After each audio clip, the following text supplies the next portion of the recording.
12 अप्रैल 2022 श्रीलंका की गवर्नमेंट ने अनाउंस किया कि कंट्री डिफॉल्ट कर चुका है, जिसके बाद प्राइम मिनिस्टर महिंदा राजापक्सा ने इमरजेंसी डिक्लेयर कर दी। श्रीलंका में पेट्रोल खत्म, बिजली बंद, महंगाई और इनफैक्ट लोगों को बेसिक फूड आइटम्स मिलना भी मुश्किल हो चुका था। सिर्फ 3 महीने बाद 9 जुलाई 2022 को प्रेसिडेंट गोताबाया राजापक्सा को अपना ऑफिस छोड़कर भागना पड़ा। एक पूरा मुल्क लिटरली बैंकरप्ट हो गया था। लेकिन एक कंट्री बैंकरप्ट होता कैसे है, और क्या सिर्फ गरीब और करप्ट कंट्रीज को ही डिफॉल्ट का रिस्क होता है? अगर ऐसा है तो 2009 में ग्रीस जैसा यूरोपियन यूनियन कंट्री डिफॉल्ट कैसे कर गया? आइए जानते हैं इन सवालों के जवाब आज की इस एपिसोड में। हेलो फ्रेंड्स, मैं हूं मोहम्मद सलमान। तो शुरू करते हैं इस चीज से कि बैंकरप्सी होती क्या है। जब भी कोई गवर्नमेंट अपने इंटरनेशनल लोन्स या इंटरेस्ट रीपेमेंट्स को टाइम पर पे नहीं कर सकती तो उसे टेक्निकली डिफॉल्ट कह देते हैं, और ये उस कंट्री का बैंकरप्ट होना कहलाता है। और डिफॉल्ट का मतलब है ट्रस्ट खत्म हो जाना।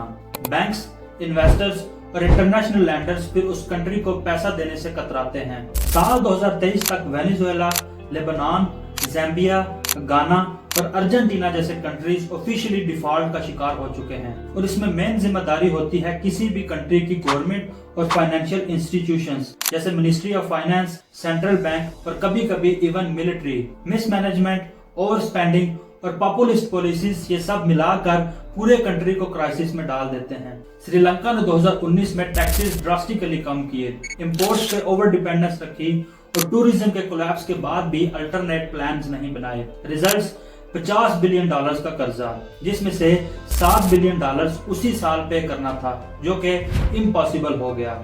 और ये एक मिसकंसेप्शन है कि सिर्फ थर्ड वर्ल्ड कंट्रीज ही बैंकरप्ट होती हैं, क्योंकि साल 2009 में ग्रीस जैसे यूरोपियन यूनियन कंट्री ने डेट डिफॉल्ट किया और IMF से $330 बिलियन का बेल आउट लेना पड़ा। अर्जेंटीना ने 1827 से लेकर 2020 तक पिछले 200 सालों में 9 बार डिफॉल्ट किया है। इवन अमेरिका में 2023 के अंदर डेट सीलिंग क्राइसिस ने ग्लोबल मार्केट्स को हिलाकर रख दिया था। सो लोकेशन डजंट मैटर, पॉलिसी और प्लानिंग्स मैटर करती हैं। इसके अलावा डिफॉल्ट तब होती है जब करेंसी कोलैप्स कर जाए, फॉरेक्स रिजर्व्स खत्म हो जाएं, लोन रीपेमेंट्स की डेडलाइन निकल जाए और नए लोन मिलना बिल्कुल बंद हो जाएं। 2023 में पाकिस्तान की सिचुएशन भी कुछ ऐसी थी।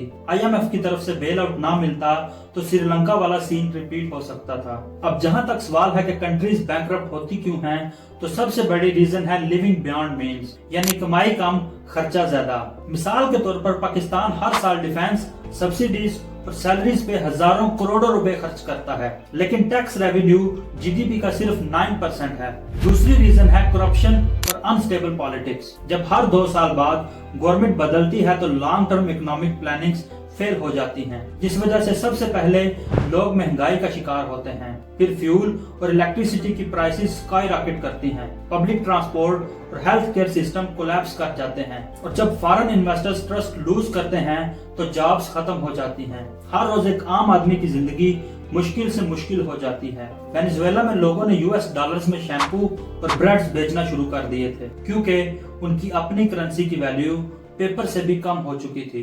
जरा सोच के देखिए, अगर कल सुबह आप बैंक जाएं और ATM कहे इनसफिशिएंट फंड्स क्योंकि गवर्नमेंट बैंकरप्ट हो चुकी है, तो ऐसे में क्या करेंगे आप? आपकी सैलरी मिलेगी, पेट्रोल मिलेगा, या आप भी किसी फॉरेन एम्बेसी के बाहर वीजा लाइन में लग जाएंगे? एक कंट्री का डिफॉल्ट होना सिर्फ इकोनॉमिक फेलियर नहीं होता, ये फेलियर होता है लीडरशिप, प्लानिंग और अवाम की अंडरस्टैंडिंग का। अगर सिटीजन्स खुद इन्फॉर्म ना हो तो लीडर्स इररिस्पॉन्सिबल डिसीजंस लेते हैं और फिर उसका बिल पूरा मुल्क भरता है। Thank you so much for watching. ऐसे मज़ीद टॉपिक्स के लिए चैनल को सब्सक्राइब करना मत भूलिए।